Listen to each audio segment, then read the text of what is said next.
Welcome to this explainer. Today, we're diving headfirst into the incredibly dramatic rise and fall of the Shunga dynasty. Now, you might not hear about them every day, but they are this absolutely fascinating and honestly highly overlooked hinge upon which classical Indian civilization turned. If you're sitting there thinking ancient history is just, dusty lists of long-dead kings, well, this story is absolutely going to change your mind. We're talking military coups, intense religious controversies, and a massive cultural explosion that quite literally still shapes India today.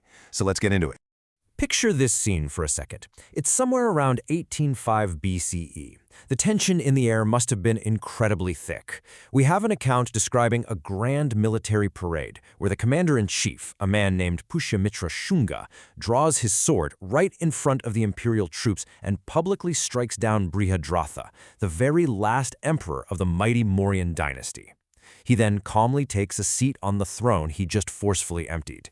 With that one single, incredibly violent act, the absolute greatest empire the subcontinent had ever seen just ends. Section 1. A dynasty born in blood. The rise of the Shungas. Okay, so you don't just wake up one day and assassinate an emperor out of nowhere, right? The groundwork for this coup had actually been laid for decades. After Ashoka the Great died in 232 BCE, that immense legendary Mauryan administration just started to fracture. You had this rapid-fire succession of much weaker rulers who, frankly, just couldn't hold the massive bureaucracy together. All these centrifugal pressures were mounting. Basically, provinces were rebelling, and to make matters worse, the Greek successor kingdoms over in Bactria were starting to eye the Indian plains. So by 185 BCE, the empire was really just a shadow of its former self, completely setting the stage and creating the perfect power vacuum for Pushyamitra's military takeover. 112. That is roughly the number of years the Shunga dynasty managed to hold on to power. Now, they're kind of often treated as a mere historical footnote, just some guys sandwiched between the glorious Mauryas and the later Guptas. But as we're going to see, those 112 years were a period of explosive, intense cultural transition that totally defined the future of India. Section 2.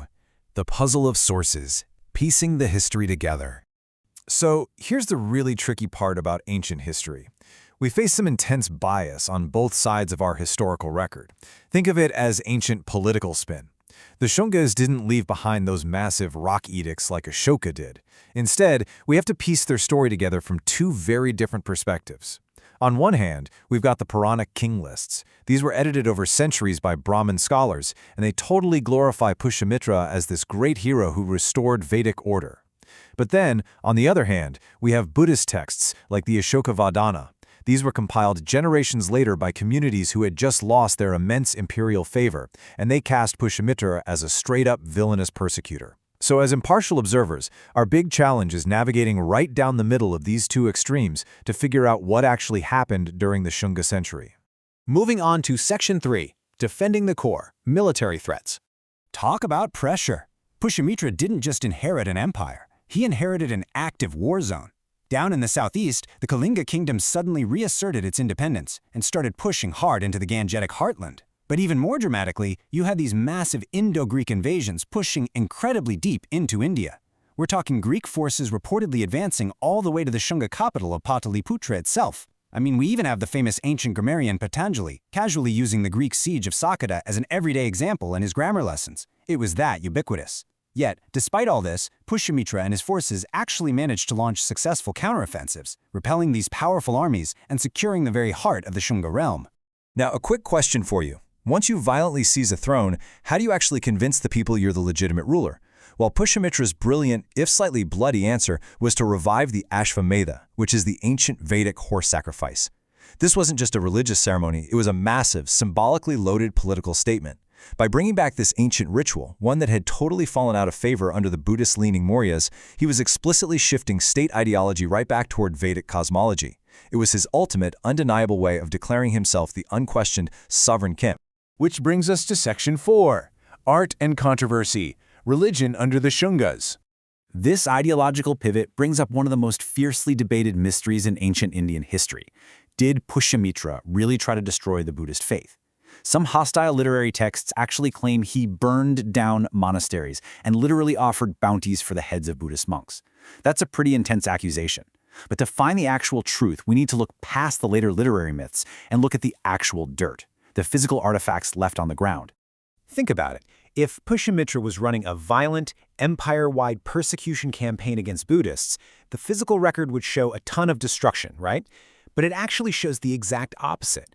During this supposedly terrible Shunga period, the magnificent Buddhist stupa at Bharhut was substantially built up and embellished with these incredible relief panels. The famous eastern gateway of the Great Stupa at Sanchi, also constructed during this era, and it showcases this brilliant maturing technique of deep relief carving. Plus, the inscriptions on these monuments reference the Shunga era without even a hint of hostility. So, while royal state patronage definitely shifted back toward Vedic traditions, the architectural boom at these major Buddhist sites heavily suggests that a systematic, violent persecution of Buddhists likely never happened at all. Section 5. A symmetrical bloody end. The fall of the Shungas. But before we get to their dramatic fall, we really have to look at this fascinating cultural exchange going on. This era saw the early rise of Vaishnava devotionalism, centered around the worship of Vasudeva Krishna. And we actually know this was flourishing because of one absolutely incredible artifact, a Garuda-top pillar erected at Besnagar. But here is the kicker. It wasn't erected by a local Indian king. It was put up by a guy named Heliodorus, who was a Greek ambassador sent to the Shunga court from Taxila. It is literally physical proof that even while these huge empires were fighting bitter border wars, there was this genuine, vibrant traffic of religious ideas and diplomacy flowing seamlessly between the Greeks and the Shunga court. So, looking at the big picture, we can basically chop the dynasty's 112-year run into three distinct acts. First up is the peak, with our founder Pushyamitra and his son Agnimitra. This era is all about strong military defense, centralized power, and a big Sanskrit revival. Then we hit the middle. This is a long string of pretty thinly documented kings where the state became highly decentralized, heavily relying on local governors. Finally, we reach the fall, which ends with King Devabhuti. Historical texts remember him as a really weak, pleasure-loving ruler who pretty much entirely checked out of statecraft, leaving the actual running of the whole empire to his court ministers. And as you can guess, that never ends well. And here's where the grim, symmetrical irony of ancient politics really kicks in. Back in 185 BCE, the dynasty is born when a military commander, Pushyamitra, assassinates a weak emperor to take the throne. Fast forward to 73 BCE, and the dynasty ends in the exact same way. King Devabhuti's minister, a guy named Vasudeva Kanva, sees a golden opportunity in his master's weakness, assassinates him, and seizes the throne for himself. It's the ultimate example of a dynasty born in blood and ended in blood. Section 6. The True Shunga Legacy. A formative chapter. So, why does all of this actually matter to us today? Why study the Shungas? Well, look at the massive fingerprints they left on history. They successfully defended North India, making sure the core of Sanskritic civilization continued under indigenous rule instead of falling to Indo-Greek domination. They literally birthed classical Indian narrative stone sculpture at places like Sanchi. They revived Sanskrit, bringing it back as a prestigious language of the court and high learning. They fostered that early rise of devotional Vaishnavism we talked about.